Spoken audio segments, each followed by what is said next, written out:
So I am back after a long time. तो sorry, लेकिन फिर से वही रूटीन फॉलो करते हैं। तो एक भाई ने कमेंट किया था कि भाई आप 1970 में जो भिवंडी के अंदर नरसंहार हुआ था उसके ऊपर वीडियो बनाओ। तो हाजिर हूँ। तो 1970 यानी 1970 के अंदर भिवंडी के अंदर मेसिक्री यानी नरसंहार हुआ था। तो भिवंडी जो कि महाराष्ट्र के अंदर पड़ता है, एक शहर।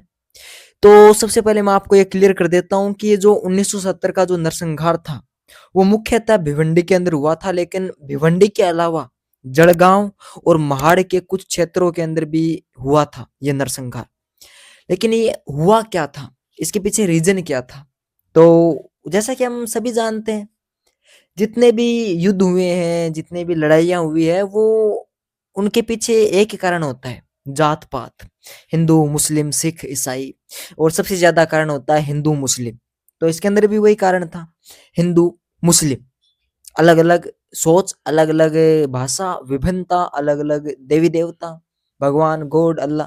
तो होता यह है कि महाराष्ट्र की जो पार्टी होती है शिवसेना, और जो पूरे इंडिया की पार्टी होती है अपना राष्ट्रीय स्वयंसेवक संघ, तो ये हिंदू पार्टीज होती है, एक पार्टी और होती है।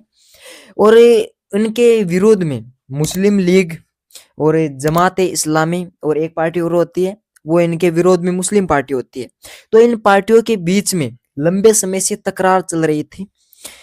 तो 1970 के अंदर होता यह है कि तकरार चल रही थी।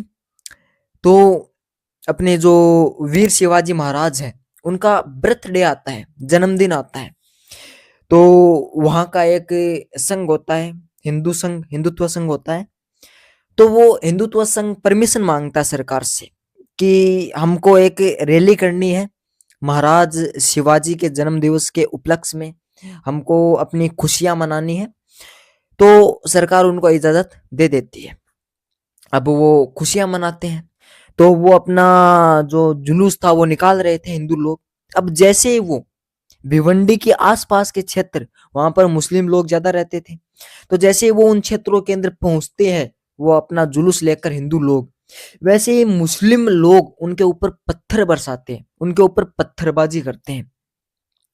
अब मुस्लिम लोग पत्थरबाजी करेंगे तो हिंदू लोग कम कहाँ रहेंगे? सबको पता है कि एक हाथ से तो ताली बजती नहीं है, दोनों हाथों से ताली बजती है। तो उधर से मुसलमान हमला करते हैं तो इधर से हिंदू भी टूट पड़ते हैं। अब ओकेजन क्या था?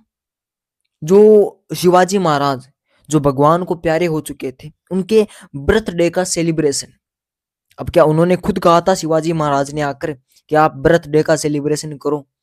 लेकिन वो कहते हैं ना कि खुजली होती है, सभी को अपनी अपनी खुजली होती है। तो ऐसा हो रहा था। अब ये जो भिवंडी के अंदर दंगे हो रहे थे, वो धीरे धीरे फैलते हैं। भिवंडी के अंदर तो हो ही रहे थे, धीरे धीरे फैलते हैं। तो दंगे फैलते फैलते जलगांव के अंदर तक पहुंच जाते हैं, जलगांव जो भी महाराष्ट्र के अंदर पड़ता है। और उसके बाद महाड़ के क्षेत्रों में भी वो दंगे फैल जाते हैं। अब उस दिन भिवंडी के अंदर 3 से 4 हजार हिंदू लोग विथ विपन्स, हथियारों के साथ वो रैली निकाल रहे थे। अब क्या जरूरत थी उनको हथियारों के साथ रैली निकालने की?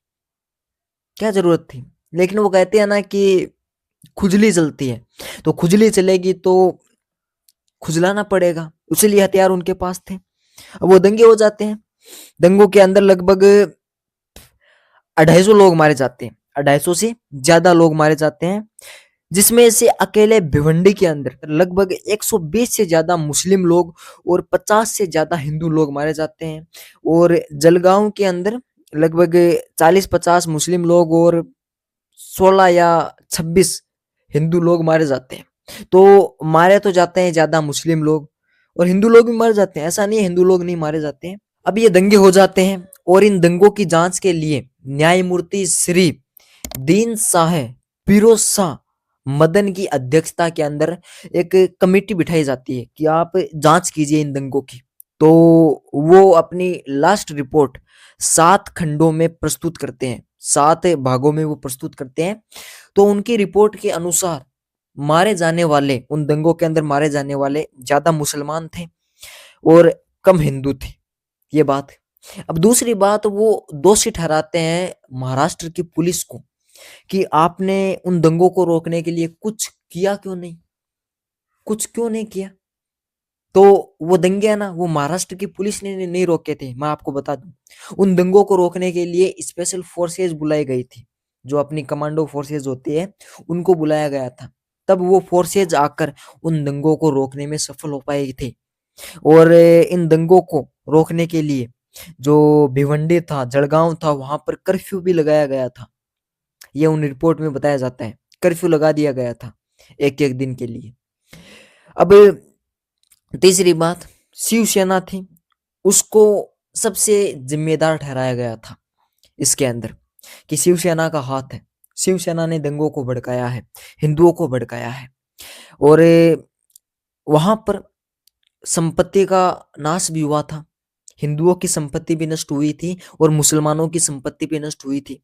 और कुछ लोगों की संपत्ति तो सिर्फ नष्ट हुई थी, लेकिन कुछ लोगों की संपत्ति बिल्कुल राख हो गई थी, यानी उनके पास कुछ नहीं बचा था, भीख मांगने के लायक बचे थे वो सिर्फ। तो ये हुआ था इन दंगों के अंदर।